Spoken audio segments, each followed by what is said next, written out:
Hi everyone, thank you so much for joining me today. So today's video is going to be an unboxing of the Sizzix Big Shot Starter Kit. This is the 2024 edition, and so if you're completely new to die cutting or you haven't purchased your die cutting machine yet and you're wondering whether you should, I'm just going to show you what you get in the box, and then hopefully later on I'll do some videos showing some basic die cutting techniques and also some of the tips and tricks that you can do with the die cutting machine. So I recently won this in a giveaway on Instagram. A stationery company in the UK called Ryman have teamed up with Sizzix to start selling their products. And so I entered the giveaway and was fortunate enough to be the winner. And so the Big Shot arrived on my doorstep, and so I'm really excited to share the unboxing with you. Now, because this is the starter kit, you do get an exclusive die set and embossing folder that is exclusive to the starter kit. You can't purchase these anywhere else. And the Sizzix Big Shot Starter Kit also comes with some of their Sizzix Cardstock. So you've got some sheets of colour cardstock and some of their opulent cardstock. So let's get into the unboxing and then we can see what's inside. So it comes really well packaged in a cardboard box. I'm just going to open the side of the box and then we can slide the contents out. I haven't opened it yet, so I'm excited to see what's inside too. So I'm just going to remove all of the excess packaging. So as you can see, it's really well protected in the box. And then let's have a look at the die set that comes in the starter kit. So it's a really pretty thin-lit die set. You've got a couple of frames, lots of bits of foliage. And so that's what it looks like in the packaging. And so that's some samples of what you could create on the front of the packaging. This is the cardstock that comes in the kit. So you get 20 sheets of Sizzix coloured cardstock. And what I love about these Sizzix cardstock is it's smooth on one side and textured on the other.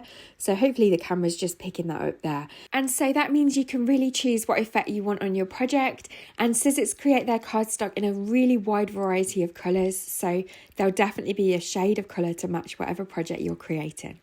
I love the fact that these sheets of card are 6x6, which is the size of the die cutting machine widthways. So it's going to go straight through your die cutting machine. So if you haven't invested in a paper trimmer yet, or you don't want to have to worry about cutting your card down to size, these sheets are the perfect size to go through your Big Shot machine. So here's some of the opulent cardstock. You get 2 sheets of each of these colours. So you've got some lovely gold, the rose gold, brushed gold, some pearlescent cardstock and some glitter cardstock. Again, really high quality card from Sizzix.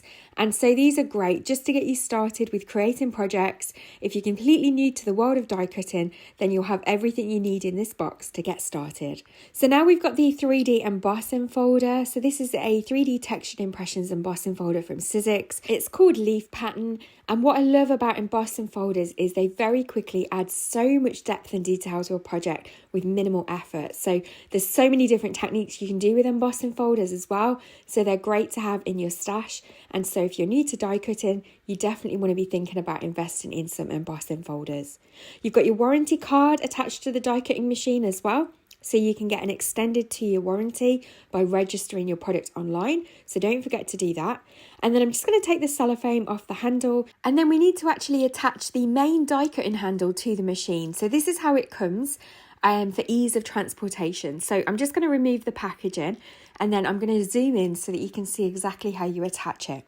So there's a black plastic thing already on the attachment. You just want to remove that and put it in the bin. You don't need to keep it. It's just purely part of the packaging. And then what you get in the bag is a plastic cover that will go over the screw just to hide it. You get the screw and a washer, and then you get an Allen key, which will allow you to screw the screw into the handle. So I'm just going to show you how we can pop that on. So you place the handle on first of all, and it should just slide on nice and easily. And then you can place the washer on the screw and then pop the screw into the hole, and then you can use the Allen key just to tighten that up. So I'm just going to speed that process up a little bit. It's just a little bit fiddly, but it only takes a minute to do. And once that's done, you can then just pop that little rubber cover over the screw just to hide it, and then that creates a really nice finish. The Allen key I like to store with my die cutting machine, so I'll just use some tape and stick it to the bottom of my die cutting machine, and then that way, if the screw ever comes loose, I know where the Allen key is to tighten it up again. So next, let's have a look at the plates that are contained with your Big Shot. And you've also got a welcome guide.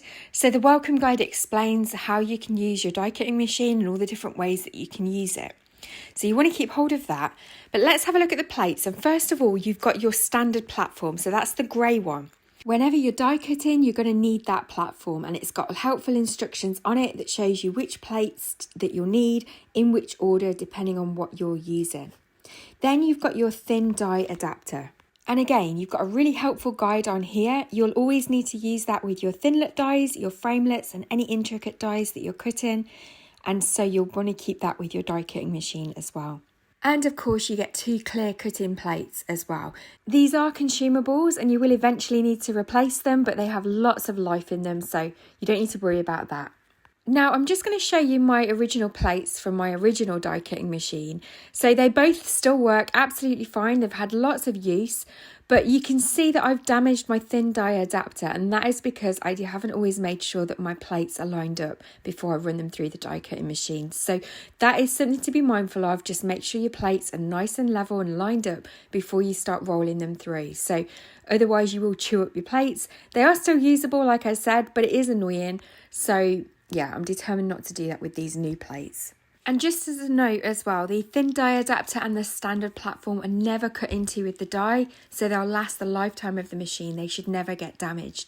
Your cutting plates, however, will end up looking like this. So this cutting plate has still got lots of life in it, even though it looks a bit of a hot mess. But obviously when the die cuts through the paper, it's pressing into the plate as well, and so it will end up like that. They can warp over time as well. So that's a glitter cutting plate that I've got. And they do warp, but by storing them in the machine, that can really help with that. And of course, flipping them over. Now, this plate is my top plate, so I don't cut into this plate at the moment. And you can see it has still got some marks on it, but because I flip it over every time I use it and I don't cut into it, it doesn't mark my paper, and it's got loads of life left in it as well.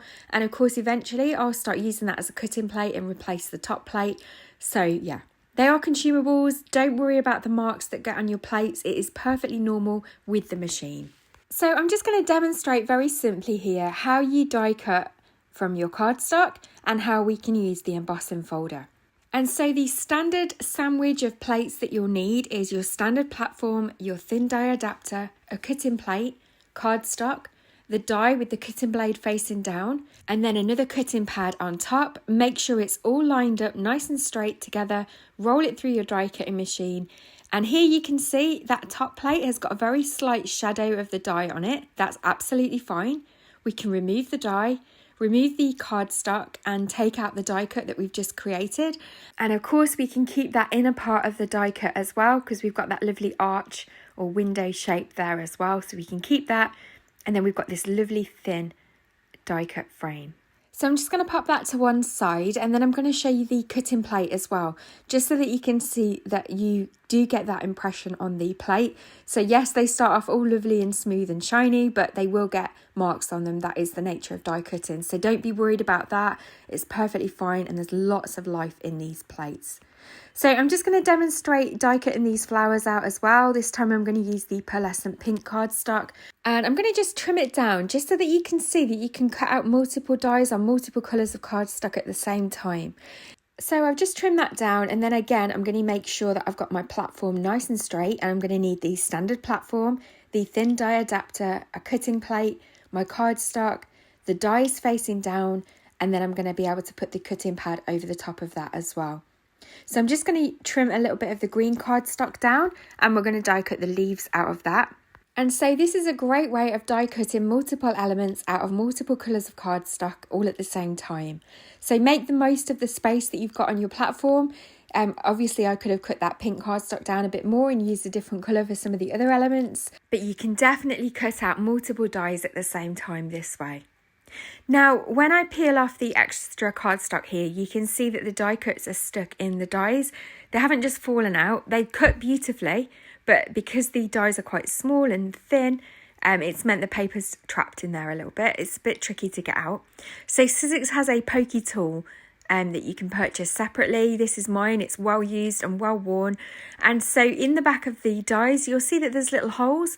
And so the little holes can be used with the Pokey tool to then push the cardstock out. They're a bit like release holes. So don't worry if your paper seems a little bit stuck.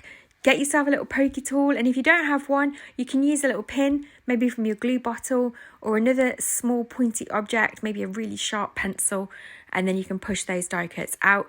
But a pokey tool is something you'll definitely want to think about investing in. They're relatively cheap, easy to get hold of, and then it makes die cutting a lot easier, especially if you're using lots of intricate dies. So next I'm going to show you how we can use the embossing folder with our die cutting machine. So this is the 3D textured impressions embossing folder that comes in the starter kit. So once you've removed the packaging, I've just opened the embossing folder up there. I've got a piece of cardstock, and to get the best embossed impression, it's always good to mist your cardstock. It just softens the fibres of the paper and means that you get a much more deeper impression. So I'm lining that up nice and straight in the embossing folder. I want to make sure it's straight just so that the design is in the orientation that it's designed to be in. Of course, if you're not worried about that, then it doesn't matter if it's straight or not. But in this case, I would like to keep the design nice and straight. And then we're going to need to remove that thin die adapter, and we're only going to need one cutting plate. So I'm just going to place that over the top of the embossing folder and run that through the die cutting machine. Now, if you run it through once, you will get an embossed impression, but it's always best to run it through 3 times, and then that way you get a really deep impression from the embossing folder. So I'm just going to remove that top plate now, and then look at that. You've got that gorgeous embossed panel of cardstock. A great, quick and easy way of adding texture and dimension to your cards. So yeah, really, really pretty. So I really hope that this video today has been helpful to see the unboxing of the starter kit, what's included, and also how to do some basic die cutting and embossing on the Sizzix Big Shot. As always, all the products will be linked in the description box below.